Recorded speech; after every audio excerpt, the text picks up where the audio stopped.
पहले ये देखो। ভিডিওতে দেখা যাচ্ছে ছেলেটিকে চেনেন না, ঠিক করে দেখুন, চিনতে পারবেন। আচ্ছা ঠিক আছে, আমিই বলে দিচ্ছি, দেখুন তো ঠিক করে এবার চিনতে পারেন কিনা। ইনি কংগ্রেসের নেতা রাহুল গান্ধীর সাথে ভোট প্রচারে বেরিয়েছে। এই যে লাদাখে আজকে এত অশান্তি, এত গাড়ি বাড়ি জ্বালিয়ে দেওয়া হচ্ছে, যে কংগ্রেস এবং বামপন্থী নেতারা মিলে যে লাদাখে এই নারকীয় ঘটনা সৃষ্টি করেছে, কংগ্রেসের কাছে এর উত্তর আছে। আগেই বলেছি একটা বামপন্থী নেতা আছে, এবার ওনার স্টেটমেন্টটা শুনুন। नेपाल ला यौंस्तेओटो बांग्लादेश ला यौंस्तेओटो श्रीलंका यौंस्तेओटो मिवन से गिरजा क्यों मानोक्तेने चिक चिक सीना तेने क्यों। এনার বক্তব্য শ্রীলঙ্কা, বাংলাদেশ, নেপালের মতো ঘটনা নাকি ইন্ডিয়াতেও ঘটবে, এবং এই সমস্ত দেশদ্রোহী নেতাদের যে বাংলাদেশের সাথেও সংযোগ রয়েছে তারও প্রমাণ।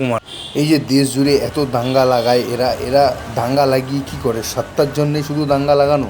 এর পিছনে অন্য কোনো কারণ আছে? রাহুল গান্ধী এবং কংগ্রেস সরকার ভালোই জানে যে এইভাবে কোনো রকমের সত্তায় আসা যাবে না, তাই জায়গায় জায়গায় এরকমভাবে দাঙ্গা লাগিয়ে অরাজকতা চালানোর সৃষ্টি করছে, যেভাবে রাহুল গান্ধীর বাপ দাদারা হিন্দু মুসলিম দাঙ্গা লাগিয়েছিল।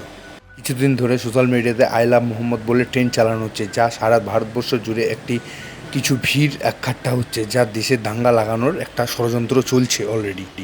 কংগ্রেস এবং বামপন্থীদের এই দেশ থেকে উপড়ে ফেলায় প্রথম এবং হিন্দুত্ববাদীদের প্রথম কাজ হবে।